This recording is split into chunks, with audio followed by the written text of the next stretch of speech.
Parashat Noach. Parashat Noach, right? Parashat Noach.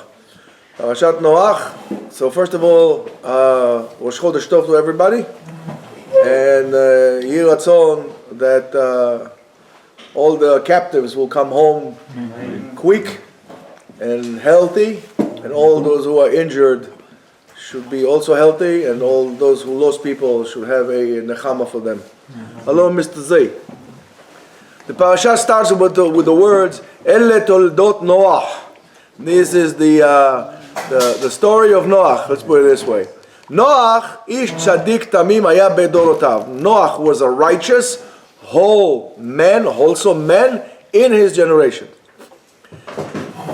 The Ari explains that the concept of tzaddik, not like today. Today, everybody's a tzaddik, you know. Means that a person that knows how to establish in his life the connection to the sfera, to the attribute of Yesod. That's right. According to Kabbalah, our job, our duty is really to attach ourselves to Kadosh Baruch Hu. So says the Gemara, of course, the famous question, right? How is this possible? He's a consuming fire. How can you attach yourself to God? It's impossible. The Gemara answers, right? Attach yourself to his qualities or attributes, whatever that is, to us. The word midot for us, according to Kabbalah, is referred to what we call sferot. So if we, for example, try to see exactly what does it mean to connect yourself to the Creator, to God, Chazal tells us, well, today it's actually easier. Today is easier because we have technology. If it was very difficult at the time to explain it, Zaman, you're on a diet. Shouldn't. Huh? I should be. No, you shouldn't. Today it's very easy. Like, for example, and we use this example many times. It's like trying to connect, let's say, your telephone straight into a high voltage power line. It will just be impossible. Okay, or to straight into the nuclear reactor that generates the electricity. It will absolutely be impossible because it's simply going to burn. Our way to connect to the upper worlds, what we call the spiritual worlds, really obligates us and demands a passage of the spiritual light in order for us not to be consumed by it and overwhelmed by it through what we call those filters, which are, whoa! Right on time for the children. Come over here. There's a seat and children ready for you. To those filters that we call them sferot or midot. The sfera that connects us to the upper worlds, right, and from which all the abundance comes to this world. Take some children, please. All the abundance comes to this world is considered the sferat yesod. If you look at the Etz Chaim, right? Here, give me that thing 1 second. Ida, give me a pen. All right. Cool. So if we're going to make the Etz Chaim this way, and so on and so forth, right? We'll see that everything at the end is connected through lines to the Sfira of Yesod. Of course, there's a few other down, and then from Yesod it goes straight to Malchut. But this is the Sfira, this Sfira of Yesod is where all the Shefa, and the reason is because it comes all the way from above, all the way goes this way, all those paths goes and connects to the Sfira of Yesod. And now maybe you could understand what the concept that people say tzaddik yesod olam. What's the yesod? Yesod is first of all the foundation, but the tzaddik is the yesod through the yesod. That's how he brings the wellness to this world, the shefa to this world, and that's what we need to connect to. So there's something for us to learn. In other words, the tzaddik is the person that has the ability to connect to those sferot, and by him bringing all the shefa to all around you. Of course, Chassidut made a whole thing out of that, where the Rebbe is automatically considered to be the tzaddik, and is considered the label of tzaddik. Let's not get into this concept here, because then you're going to ask me about Shabtai Tzvi and stuff like this, and we're not getting into this. Parashat Noach allows us to learn how we could maybe reach this chibur to the Sferat HaYesod so we can have the Shefa. Now, of course, we look and say, well, what are you talking about Shefa? Shefa, there is everything. We have so much in society. But it's the bracha in what we have as well. The Ari explains that the three sons of Noach, which were Shem, Ham, and Yefet, are the three lines, right, that they have. They have the right line, the left line, and the middle line. Shem, Ham, and Yefet, which really symbolizes the forces, and Mr. Sigmund Freud over there, symbolizes the forces that act inside each and every one of us. I guess again that's one of the reasons they didn't like Sigmund Freud theory, is because it's too much reminds them of God and Judaism. So I guess they had to push it out. And of course it's very hard to build from insurance, but that's a different case altogether. So where the Kav Yamin, the right line, symbolizes chesed, kindness, of giving, of endless love, of endless giving. The small, the left side, represents the will to receive all the time. Give me, right? If that's going to be, doctor for psychology, what would that be the Kav small according to Sigmund Freud? Id. That will be the id. That's right. Wow, you sound like, yeah. That will be the id. And only for ourselves. And the middle line, which is the balance line between the two, is receiving in order to give. That's how you balance everything out. For a person to establish in harmony with himself, and with the world around him. So what I'm trying to tell you is, you cannot be in harmony with the world around you if you're in harmony with yourself.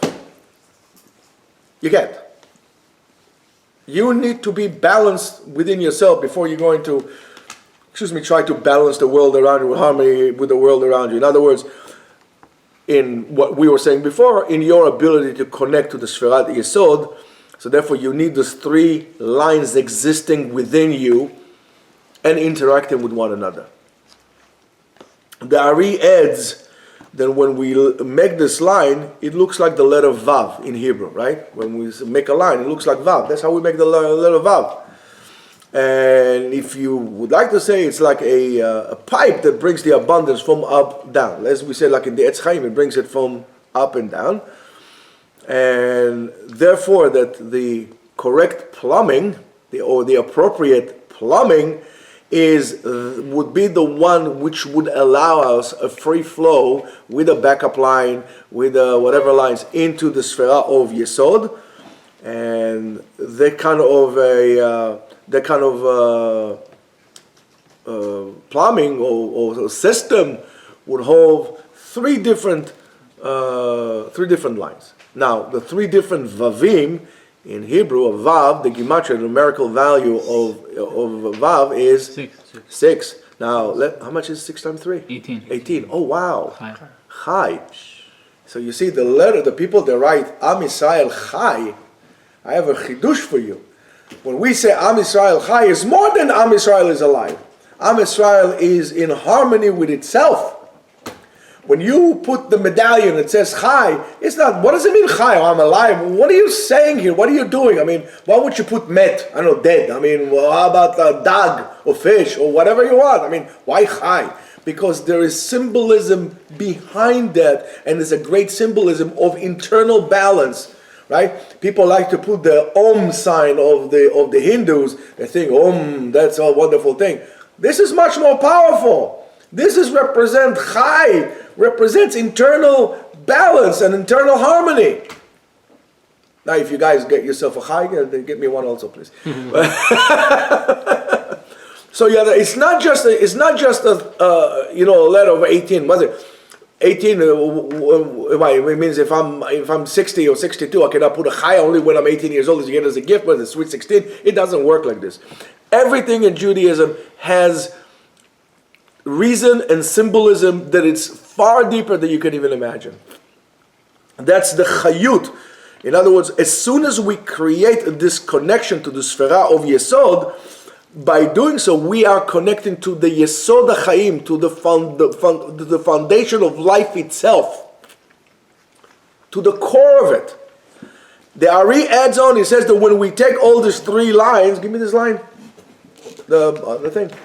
when we take these 3 lines, right? If we're going to take now 3 lines, right? We're going to make a line. I'm sorry. We're going to make a line, and we're going to make a line, and we're going to make another line. Shin. Now we need to do, what do we need to do? We need to connect it. When we get it, we get the letter Shin.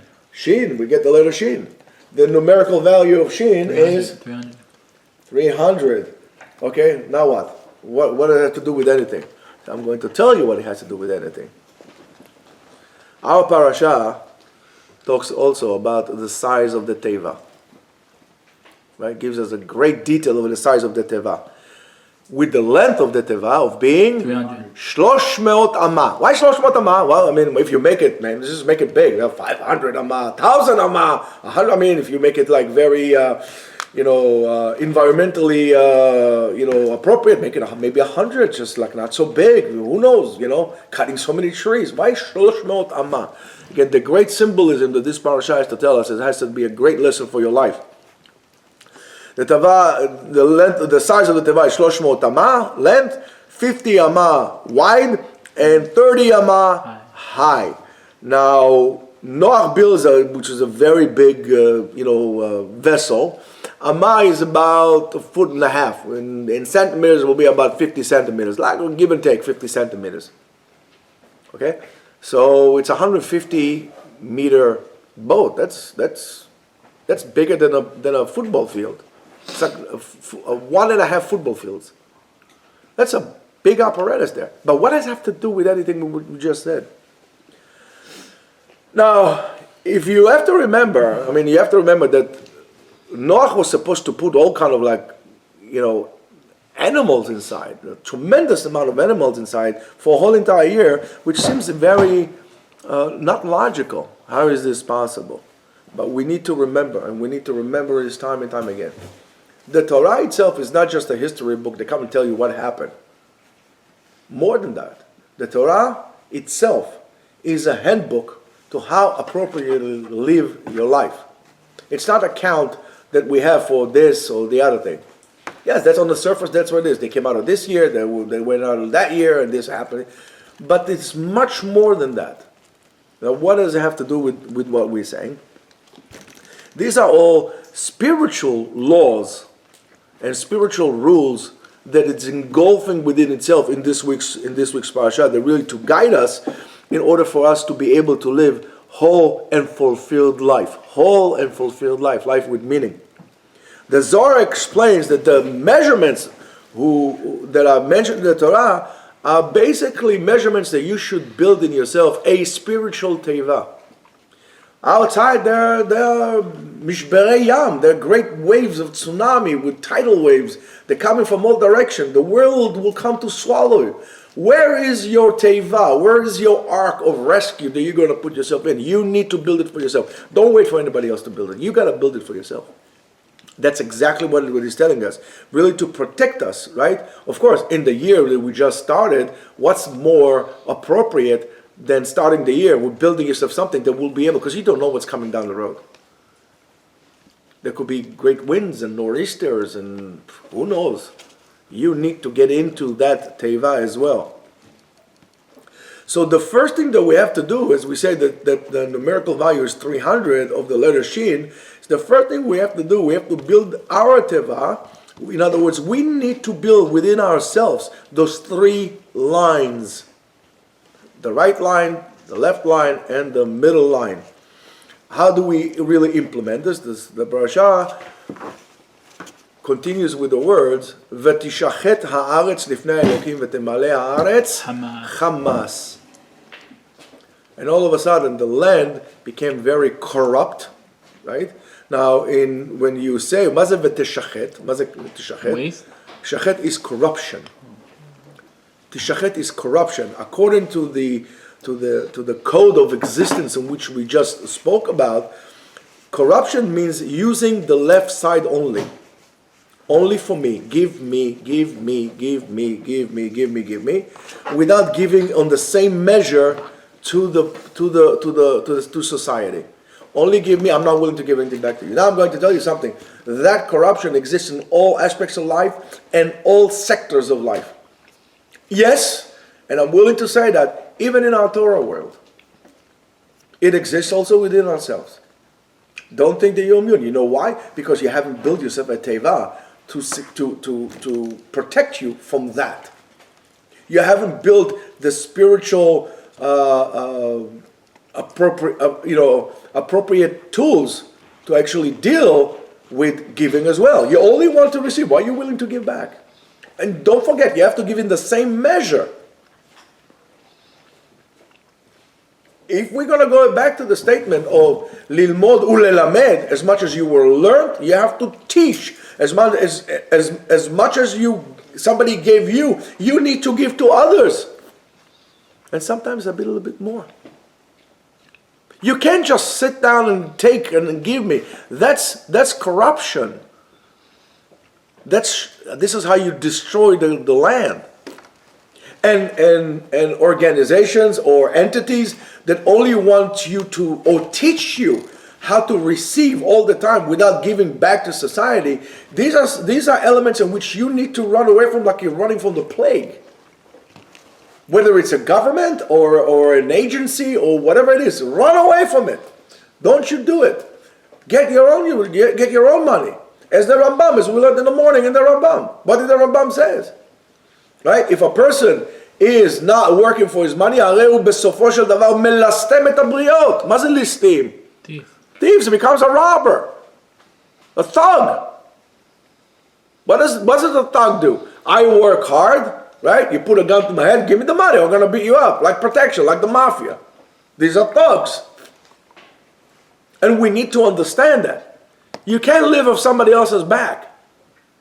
Because the danger of living off somebody else's back is ultimately you forget that everything comes from Hashem. You at the end will think that the guy gives it to you, not Hashem. You forget that Hashem. That's the problem with this. Because the guy gave me. I mean, if the guy wouldn't give me, I would starve. So therefore, where's Hashem was that? All of a sudden you forgot Hashem. That's a great danger. Yes, you can wear a big kippah like a soup bowl on your head, but the bottom line is, what are you willing to do? What are you doing for society? And that's why it's very, very important. So, Hamas, on the other hand, means robbery. Yes, like the Hamas in Gaza. Right? It's the same Hamas. What does it mean? Robbery. Lack of justice. There's no justice in Gaza. There's no justice there. It's all give me. When people are hungry, there comes the Hamas and takes the money. I don't think they could have picked like a better name for themselves based on how to behave. I'm telling you this straight out. Right? So the Zohar on Parashat Neso indicates that in our time, this prophecy will be fulfilled. The prophecy of V'hayat tzarea lerosh. מה זה היה צריה לראש? Those who make you feel tsar, narrow, hard, they're going to rule you. In other words, ראשי העם, the leaders, are going to be the biggest gazlanim, the biggest thugs, the biggest oppressors, the biggest selfish, the worst selfish people are going to be the heads of state all over the world in our time. And you can see it everywhere you look. Everywhere you look. And at that time, Hamas, and the land is full of this kind of oppression from them, right?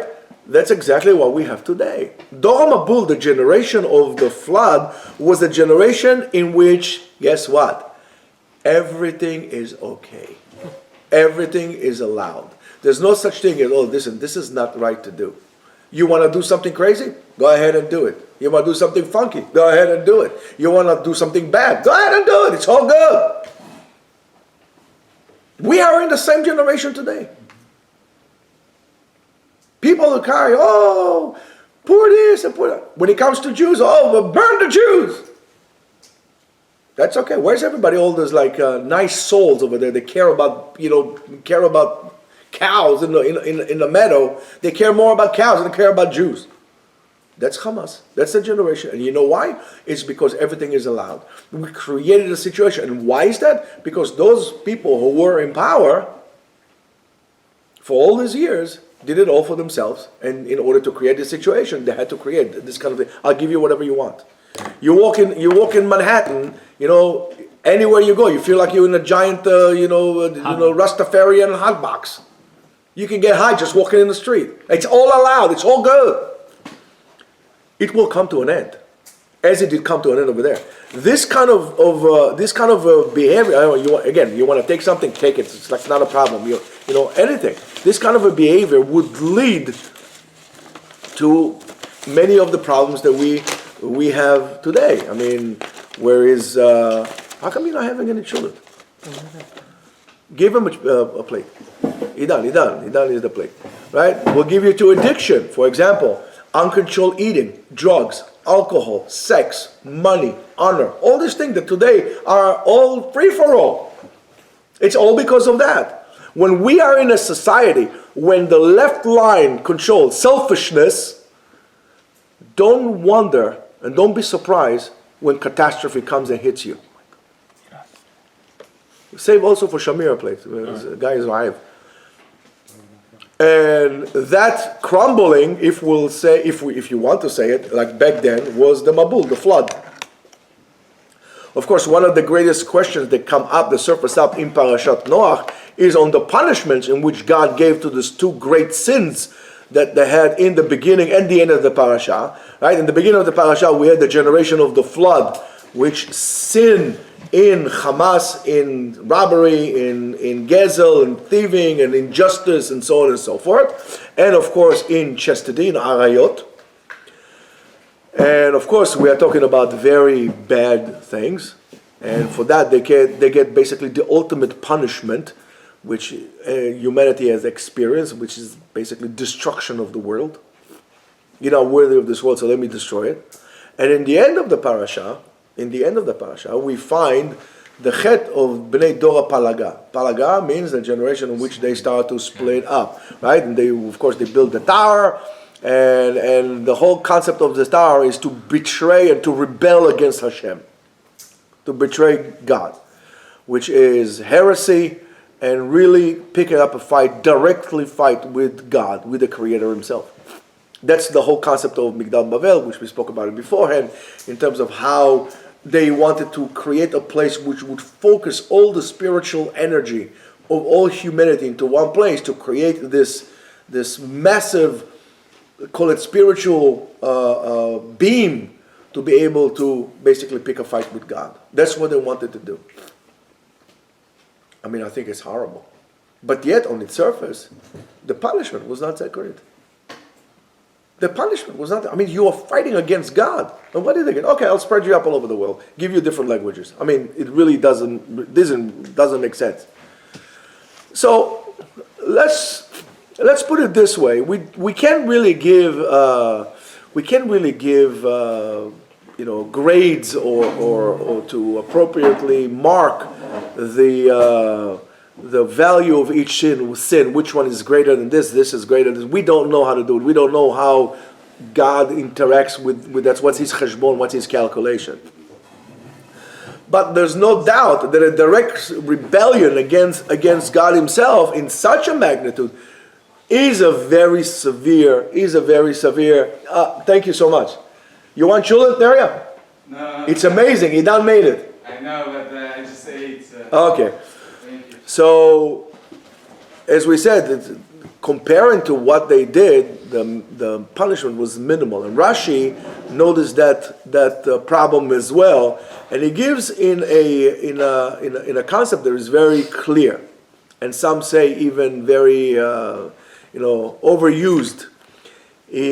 However, it is very true, and it's very appropriate.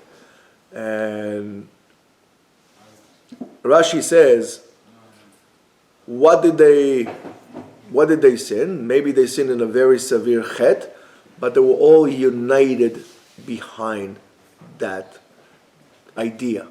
They were all united behind that idea. Therefore, their punishment was minor and not so severe. Where Bnei Mabul, the generation of the flood, which calls a person to hate his fellow human being, and that caused a division among the people, that was a bad thing. Now you see why a person should be very careful not to speak. That's the problem of Lashon Hara. Not to speak badly, because what you are doing, you're causing a rift between people. That's the sin of Dor Mabul. Don't think you're going to be holding for a long time, or whatever time it will be when God will decide. That's a terrible thing. We should be like Aaron, La'avi shalom ben ish lechavero, to bring people together, not to help people break apart. And if you are a person who breaks people apart, you better be careful. You better be careful. As they say in Yiddish, expect the hitting. It's very hard for us to really grasp it and understand this. But even unifying around heresy and rebellious against God, there is a certain light to it, and for that, HaKadosh Baruch Hu actually has mercy on them more than the generation of the flood. Therefore, we need to build ourselves an ark, a Tevat Noach. We need to build ourselves protection that we will not get swallowed up with this tsunami of oppression and injustice and corruption that is all around us. Corruption is something that is very, very bad. And especially when you're dealing with something so powerful, which is like nuclear reactor, radioactive material like the Torah. You got to be very careful not to be corrupt. You got to be very careful not to be selfish. If you are selfish when it comes to the Torah, as they say, better off that your placenta would have flipped over your head in your mother's belly, and you would not come to this world, that you do this like that. Mutav lo shenebcha shilyato al panav. It's so powerful, and that's where the damage is so great. When you are dealing with Torah, you got to be straight. And as the Rambam says to us, that's the derech of the Rambam. Kava emtzai, the middle path. The middle path. Again, the only time that the Chazon Ish says that you have to go to the extreme is in terms of chinuch, because you can't educate a person on something that is not 100% the truth. So therefore, you should not compromise on your children's education, and you should not compromise on your education as well. And I don't care how much yeshiva charges you. You need to send your kids to the best yeshiva that you can, because otherwise your kid will grow up crooked.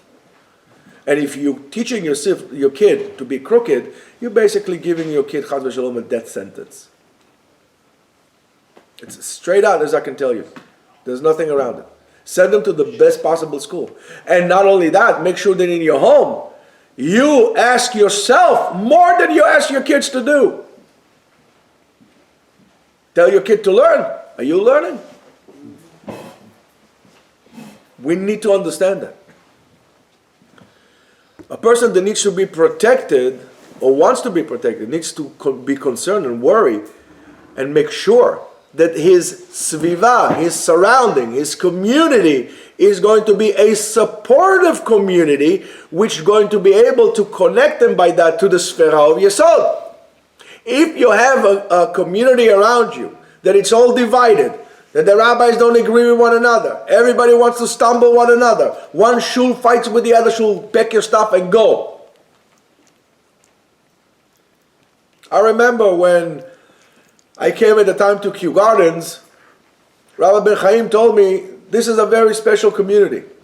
He said, there are Hasidim here, there are Persians here, there are Ashkenazim, there are Yeshivas here, anything here. And Bukhari, but there's a bunch of Sfaradim. And everybody gets along with everybody. All the rabbis get along with everybody. And it's a very rare thing. All the rabbis got along with each other. All the rabbis supported one another, together with other communities as well. At least that's what was back then. Now, if you're going to go pick up a community, you need to make sure that your community also will set rules in its place in the community of giving to one another, not only of receiving, but also for giving. as I said to you a million times, what are the chesed organization or chesed activities that your community has? Does it have anything? No. So why are you doing that? Why are you living? Oh, they have big houses? Who cares? You want a big house? Go to Jackie Robinson, drive over there, or Interbor, or whatever you call it. You see a lot of mausoleums. People had it for years. Everybody wants, especially when there are road curves like this. Why they make it like this? So actually people can see them. That's why and that was very expensive. That was prime real estate. Is there, in my community, there is one of the shuls, they make a simcha fund. What's a simcha fund? For people who cannot afford to make a simcha, people donate money, and they give it for achlasat kala. There's somebody has has a son, so doesn't have money to make so they help them. They have a simcha fund for people who can't afford it. That's something great. There's a great system of giving money to poor people. That's something that you should look into. Not in the size of the house, the size of chesed there is there. The community, encourages people to do it. Or no? Is there bikur cholim in their community? Is there tomchei Shabbos in the community? Is there a chas v'shalom appropriate chevra kadisha in your community? Tzedakah, poor people. This is what you measure your community, not about how much dollar you get per square foot, or in a community that the whole thing is who's going to build a bigger house. That's not a community for you to be in. If a community is who builds himself a bigger house, that's a community you got to run away from. That's a house. Who cares how the house looks? When was the last time you spent outside, a night outside looking at your house like admiring? Oh my goodness, it's a beautiful house, man. I love it. You're inside the house. You sleep in the bed. You close your eyes. You sleep. What's important is not the marbles on the floor that you have. What's important is the light that there is, the shlom bayit that there is, the Torah that is being said in the house. That's what's important, not the nonsense that people think. What are you, like Idi Amin? You're going to put 24-karat gold toilets in your house? That what makes you. Remember, today we spoke about the difference between being successful and being satisfied. I'll just make it as short for you. Being successful is measuring yourself against others, or letting others determine your progress. Being satisfied is measured by your heart, not by somebody else. If you want to go further, just listen to what we did in the morning. What kind of society are you living in? What kind of community you have? Is that a community that allows kids to go to public school? How in the world can you do that? What kind of thing is that? Is there a community that allows non-kosher establishments to operate on Shabbat in their community? No? Yes? This is how you make your decision. Not whether I can build a swimming pool. Not whether I can, do all these crazy things that people do. Buy a house for $1.5 million, knock it down and put another house on it for $1.5 million on a 30 by 60 lot. And then they put these giant doors over there so everybody can see that they live there. I mean, what are you, crazy? What are you building a Bet HaMikdash? What are you doing? It's unbelievable, the stupidity of people. How long do you think you have to live? And then you're building all these stairs like Gone in the Wind, in the movies, like going like this. I want to see somebody rolling you from upstairs when you have to be like in a wheelchair. Good luck. Good luck. Everybody's gonna wait in line for you to depart already to the next way of living. But if you have a house that is built on Torah, on real emunah, on real love and kavod to one another, the husband respects the wife and the wife respects the husband, and not one trying to pull the eye to the other. Everybody's going to stand around you in your deathbed. They're not going to want you to leave. Not like what we think. If you think that if you move to a place that there's no yeshiva there, if you move to a place that there's no shul, I don't care if they give the house there for free, you are stupid to go there. Absolutely. A community without a bet medrash is not worthy to be called a community. It's not. Go get a tent. But you believe me, you're probably better off getting yourself an RV than to move into a community like that. At least you can go from one community to another. You gotta be out of your mind. What do we do? People that are in need, does your community have a fund, a charity fund that people can take loans with no interest to help them, to go over the hump? Yes? Yes? Okay. No. Run away. Run for the hills. That's your Tevat Noach. This is your Noach ark. But mani natzel mi'imot HaMashiach בתור גמילות חסדים. You want the waves of hatred and anti-Semitism to pass you? Hey, not a problem. Are you learning Torah? Do you do gemilut chasadim? Yes? Good. No? Watch out. That's the way it works. Are you contributing to the society? Or you're using the Torah to something to hide behind why you should not do anything? It's shame on you. What do we learn in Halachot Shabbat? When there is an issue of Pikuach Shabbat, who is the first one to go out? Rabbi. The rabbis, the biggest people. Why? To show the people that what needs to be done. And we need to remember that. We need to have this society. Only when there is mutual responsibility, truthful, mutual responsibility, only then we can reach the stage of real, what we call real peace and real harmony. Only then. Until then, it's not. If you want to know why in Israel there's so much apart, it's because of that, because there's no mutual responsibility. I'm not willing to carry the burden. I'm not willing to go under the stretcher and help you out. I'm going to sit there. You're going to fight. You're going to die. You're going to spill your blood. I'm going to sit there and I'm just going to make stories. That's chaos. That's chaos. That's not right. However, Chazal told us, HaKesef, HaKavod, VaTa'ava, money, honor, and desire. Ma'avirim et ha'adam min ha'olam. You're going to lose your world. D'olam hazeh en olam haba. Chayecha einam chayim ba'olam hazeh v'gam ba'olam haba. You're not going to have a chelek. You got to be crazy to do it. We need to understand that not only that, dedication is a key. In other words, it's not enough that we have the abilities. We need to have a dedication to be stubborn and to do whatever we can to change the reality. Don't just sit down and accept things the way they are. Change it. It's very important that we're going to define to ourselves and to our people what is the role of our society in advancing and developing the human spirit, Ruach HaAdam, what is so called. How is the world going to become better? We don't determine to the people how the world should become better, and therefore we don't even do anything for it. And not even less important is what should a person do to be more active and contributing to his society that he's a part of. You are part of the society.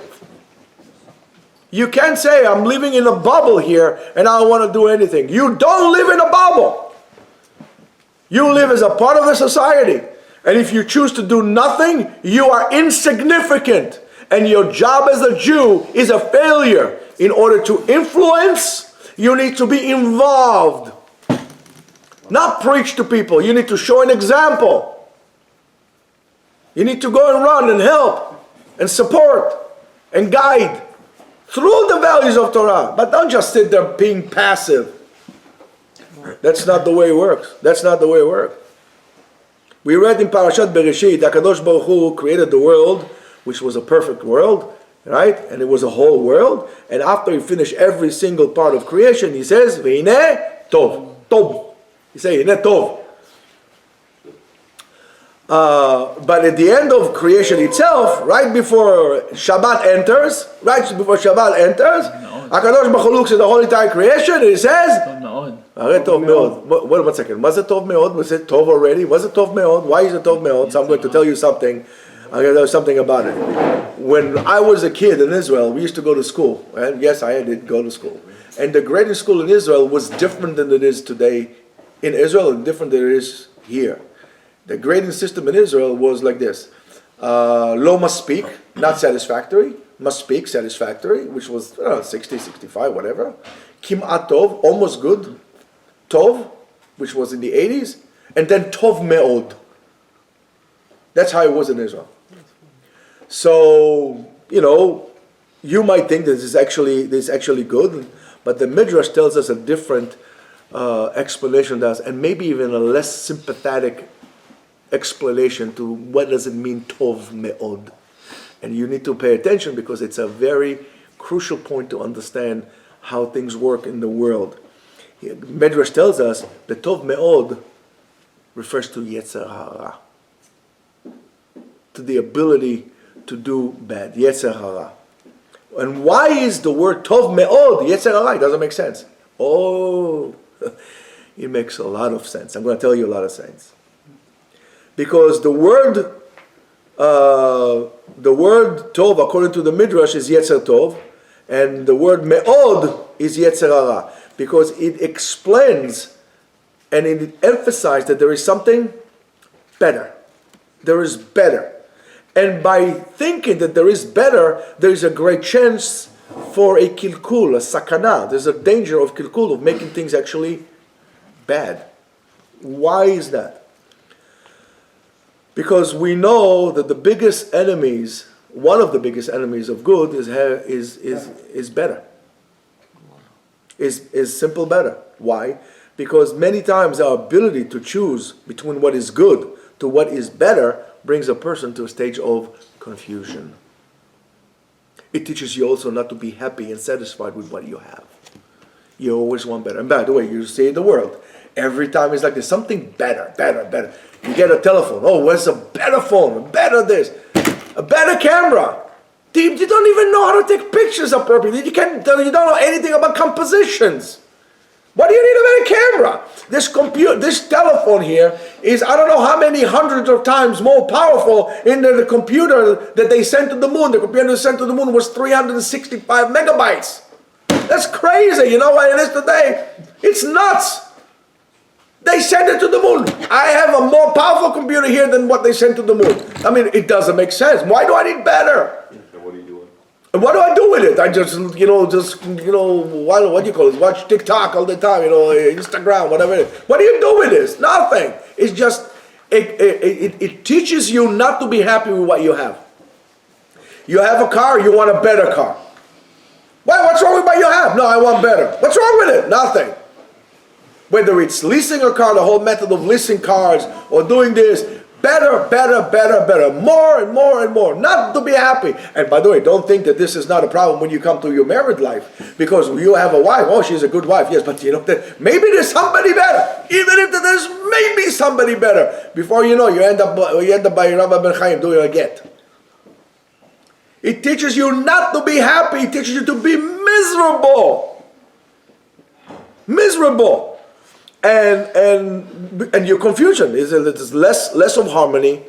You develop an anxiety because of that, because maybe there's something better. I bought a house, like buyer's remorse. I bought a house. Oh, it's a nice house. Maybe I should have bought a different house. Maybe there's a better house in a different community. Just buy a yeshlecha. 2 seconds after you made a decision, it's already you think there's something better. The what you have is no good. It's not normal, especially there is no menuchat alev. Your heart is never calm. You're never satisfied. You cannot grow because of that. That me'od, that more, that better creates a culture that always looks for greater variety and more updates and this update and that update and more new things and so on and so forth. Of course, by themselves, they're not bad. It's not bad, but when those updates and upgrades leads for a person to a constant search for the more or the better, it's already dangerous, and he's going to teach you not to be happy with what you have, and that is a miserable way to live life. Even from your spouse, or even for your kids. Even for your spouse and your kids. And this is maybe the downfall, one of the downfalls of the people of the generation of the Mabul in our parasha, because they always look for more and more and more and more. They always wanted new excitement and new thrills and new this. And let me try to do this. They became too experimental, if you know what I mean. What's wrong with being normal? Now I gotta be bizarre. What's wrong with what you have? No, I didn't. And look to what a corrupt state it brought them. And it wasn't enough money what they have, or enough possession what they have. That's why they wanted Gezel. They wanted more. They wanted more. They wanted what you have. They weren't happy with what they had. They wanted what you had, and what you had, and what you have. And that brought the society down. The family was not good. The fact that the wife was not good. That's why they fell down in chastities. Now, your wife is not good. You want somebody else's wife. And this is boring, so let me try something else. Let me try to do this, and let me try to do that. And all kind of things that you used to find in the DSM. Today it's like, no! And that by itself is a scary thought. I mean, I'm looking at this and oh my goodness, this is terrible. It's the same pattern. History does not repeat itself. The patterns repeat themselves. And we are repeating the same pattern of the Dor Mabul, and we should worry. And to counter that, we need to create a teva, an ark. A Bet Midrash is one. A Bet HaKnesset is one. Your home should be one. You should be one yourself. And this is the lesson which HaKadosh Baruch Hu wanted to give them when he brought about the Mabul, the flood. Even water, with all the goodness that water carries with it and its necessity for all creation, need to have a limit and boundaries. Even chesed, too much chesed, needs to have boundaries. And that is, even if it's so essential and needed as water. I mean, you can't live life without water. If you're going to go and to get more and more and more, it's going to bring you a destruction. That's why Kadosh Baruch Hu brought the good water, right? And he explained to the whole entire world that sometimes the better is what brings you to a flood, brings you to a destruction. That mutual, again, when we are talking before about mutual responsibility, sometimes communities do make gezerot or takanot or ruling that they don't allow this. Like, for example, the rabbis at the time, certain rabbis at the time, those who I have a lot of respect for, try to put a limit on how much money you're allowed to spend for a wedding. And there are people who go by this code because they understand that needs to be, we need to put an end to this crazy thing that, it costs a person $300, $400 a person for a wedding. It's crazy. Where are the responsibility of the rabbi? Said, guys, you got to put an end to it. And if you as a wedding hall going to charge like this, we're going to take the kashrut from you. So you're going to take the kashrut, somebody else will bring it up. That's the problem we're talking about. You need to go to a community that is able to put those things in place. Those ruling that the community does, right, is very, very important. It's not just a slogan. Mutual responsibility is not just a slogan. It's a definition of a state of mind, a personal and a societal place of mind, of a balance between left and right, between willing to give and willing to get. In other words, where every segment of society worries about the fact that he needs to share with others as much as he worries about getting for himself. It's not just about how much can I learn, it's also are you willing to teach. You need to be able to give as much as you would like to give. That's what it means. As much as you love yourself, love the other. As much as you want to get for yourself, give to the other. That's a different way of life. Because that's the only proper way in which you could reach a certain level of protection and actually true success. Because when you do so, you connect yourself to the ultimate funnel of shefa, of abundance, and that's a Sferat Yesod. Only a case like this, a situation like this, when you are balanced between your the need to receive to the need to give, and it's come through the Kav Emtzai, only that you're allowing to bring the abundance and the bracha and the blessing to the world, to everybody, and as a result, to society itself. Yes, we need to take also responsibility to what happens in the world outside. And first of all, before we're going to blame the world outside, we should take a very good look at ourselves. Are we doing the right thing? Are we living the right thing? And the world outside is a magnifying mirror to our own actions, and we need to be very, very careful with this. And that's, I think, to my humble and insignificant opinion, I think that this is the message of this parasha. So I want to wish everybody first of all, Shabbat Shalom, and Rosh Chodesh Tov, and again, bracha to Kol Am Yisrael, and again, may the captives come home quick. Am Yisrael Chai. Amen.